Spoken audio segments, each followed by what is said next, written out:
That is a police matter. For your own safety, I suggest you hide your butt in my shop till the police get here. What the fuck? Okay, welcome to this new retro game ASMR video where we play the coolest games under the sun. I hope you like this series. I am really enjoying making it and reminiscing and playing through games of my childhood and just living and breathing these games.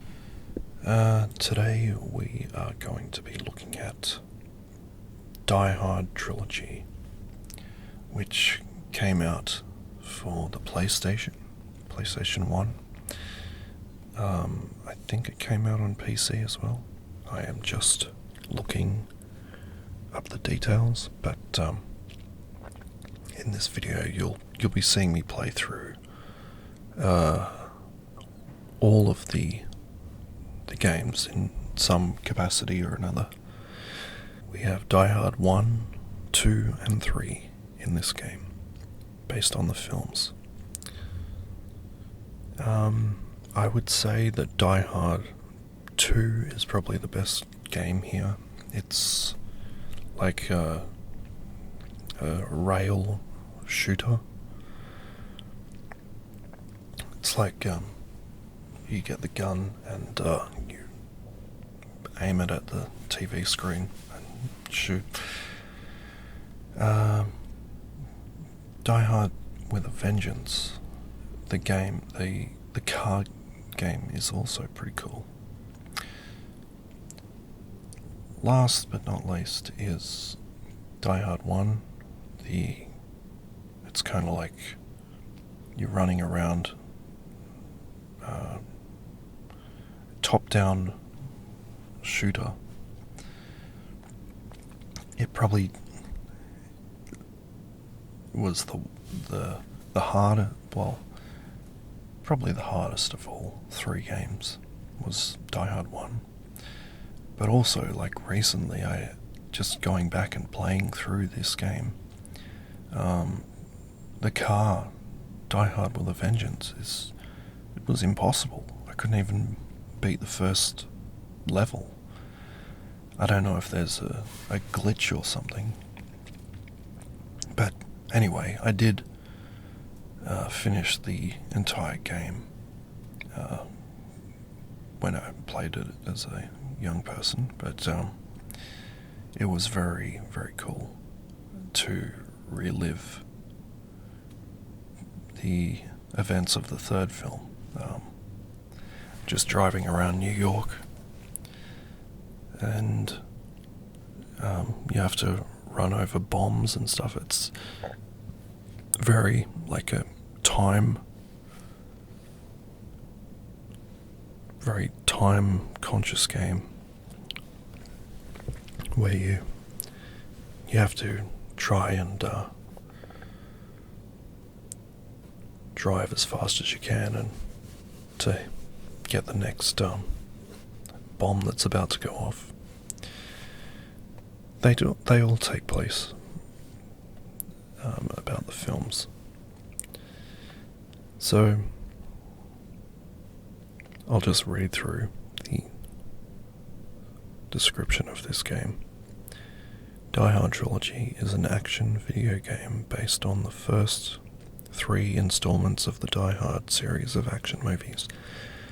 Die Hard Trilogy features 3 games in one, each based on a movie installment and featuring a different genre and gameplay style. The game was well received and would eventually become a PlayStation Greatest Hits and PlayStation Platinum game. Die Hard Trilogy also inspired a sequel entitled Die Hard Trilogy 2: Viva Las Vegas.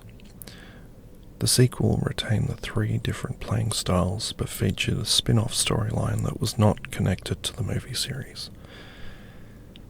It came out in September 1996 on the PlayStation. It also came out on Windows and Sega Saturn in 1997. So Die Hard, the first Die Hard 1, is a third-person shooter, which means it's overhead, and it's pretty hard to control this. I remember I just recently playing it, realizing how difficult it was to move this guy around, and I hitting enemies as well is pretty hard. And you pretty much go up Nakatomi Plaza, the building, and you've got to rescue the hostages and kill all the terrorists. Die Hard 2, as I said before, it's probably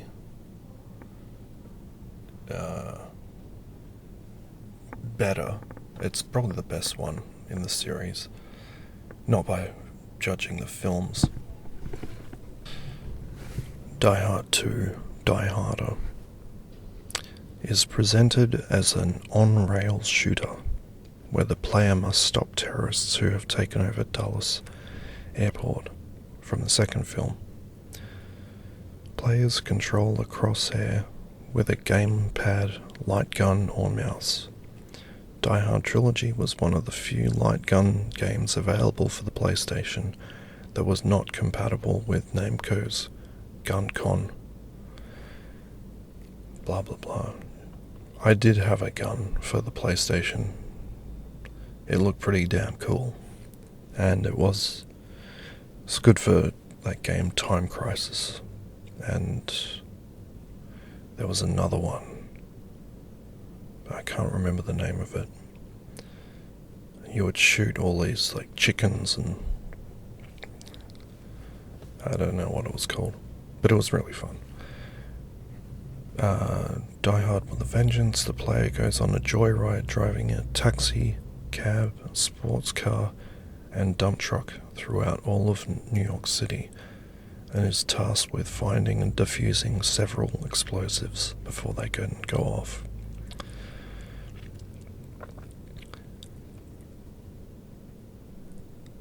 It was... okay. So the game was developed by a UK-based development studio, Probe Entertainment. The Die Hard with a Vengeance segment was developed first and was intended to be a standalone release, but publisher Fox Interactive insisted that the game should be more closely linked to the films, leading Probe to develop the two other segments. Probe were developing Alien Trilogy at the same time. Be sure to check out that video. Another one of my retro games that I've just been putting videos out for. Did an Alien Trilogy video. Probe were developing Alien Trilogy at the same time. Since Alien Trilogy was being published by Probe's new owner, Acclaim Entertainment, technology and experienced personnel were prioritized towards Alien Trilogy, leaving Die Hard Trilogy to be developed by a small team of young programmers and designers working with Probe's oldest equipment. Fox Interactive exerted little creative control over the project, allowing the Probe team to be unrestrained and improvisational in their designs. Lead programmer Simon Pick recounted, "There was no real design. We made it up as we went along. We knew the overall feeling we wanted and the various points we wanted to hit gameplay-wise. We had a design document, but it was written after the fact. We'd implement a feature and the designer would write it up and send it over to Fox as an update." The inexperienced team found they had taken on more than they could comfortably handle by promising 3 games in one, forcing them to make technical compromises as they went along. Initially, the Die Hard 2 segment of the game was developed with polygonal enemies, but they were later replaced with digitized sprites.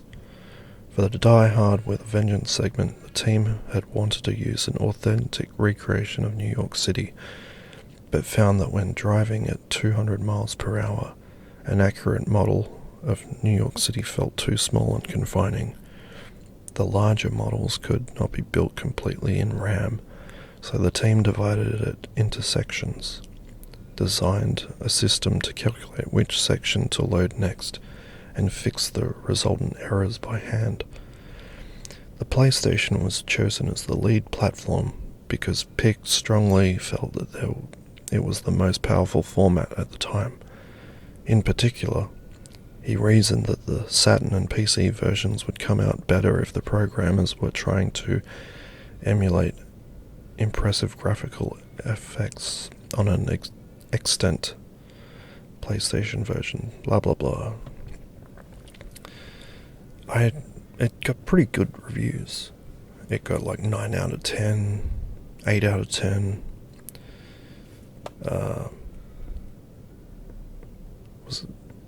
Sold about 2 million copies by 2000. So yeah, going back to it, the game, the memories of playing this game. Of course, I love the films. I think I saw Die Hard with a Vengeance first, which is weird. We loved that film because it was the first film we hired out, me and my friends, on VHS that had gratuitous swearing, and we just loved it. And it had a great story, and how they, John McClane and Zeus, they have to go through all of New York, running around trying to get to the next phone booth to undertake Simon's wishes. If you haven't seen the films, I really do highly suggest the first 3 anyway. Forget about the others. But they're just amazing, entertaining films. Is Die Hard 1 a Christmas film? It can be said it is, but also, well, it's weird watching a Christmas film in July. It just doesn't feel right. But it's an awesome film. Anyway, it's one of the best action films ever. And funnily enough, it was actually a book to begin with. Let's see. It started off as a novel, and it was even... the role was even offered to Frank Sinatra. Could you imagine that? I mean, you can't imagine it without Bruce Willis, really. But it was a role that was offered to many different people first, and I think Bruce Willis eventually came along, and I mean, he was the perfect choice for that film. He made it his own, and he didn't feel like he was the great thing about that series. The first film, anyway, is he wasn't invincible.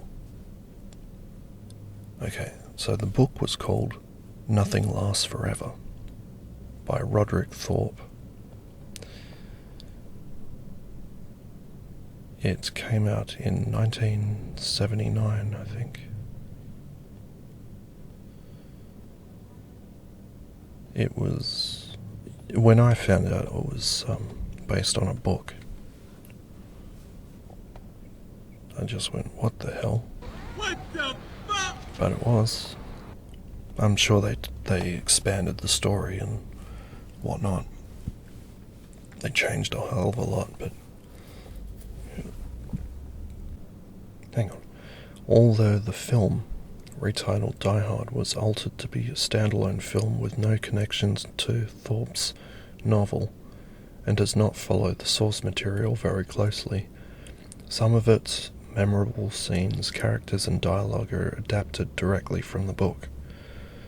Some of the biggest changes in the film included the older hero of the novel becoming 25 years younger, his name being changed from Joe Leland to John McClane, the person he is in the skyscraper to visit changing from his daughter to his estranged wife, and the American Claxon Oil Corporation becoming the Japanese Nakatomi Corporation. The terrorists in the film are actually professional thieves that are after $640 million in negotiable bearer bonds kept in the building's vault, and are only posing as terrorists to draw attention away from the robbery. In the film, most of them are German, including their leader, the rest being of varying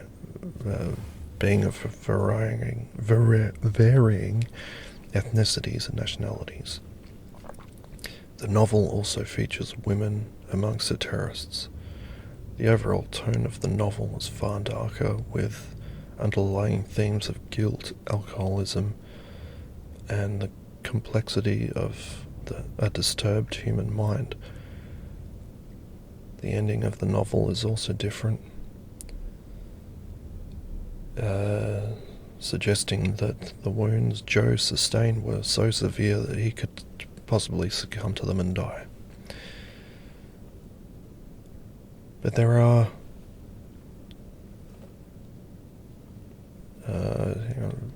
Bruce Willis explained in an interview that he acted out McClane with enough fear, anxiety and vulnerability to make audiences believe that he could indeed possibly be killed because of what happened in the story. That's what I was saying. You felt like John McClane wasn't invincible. He was getting wounded and was running around with no shoes, getting glass in his feet, with blood everywhere. He looked an absolute mess. That's what a good action film is. And hope you enjoyed listening to me talk about it. It's one of my favorite games, film franchises, and really hope you enjoyed listening to me talk about it. Stay tuned for more coming out soon. Thank you.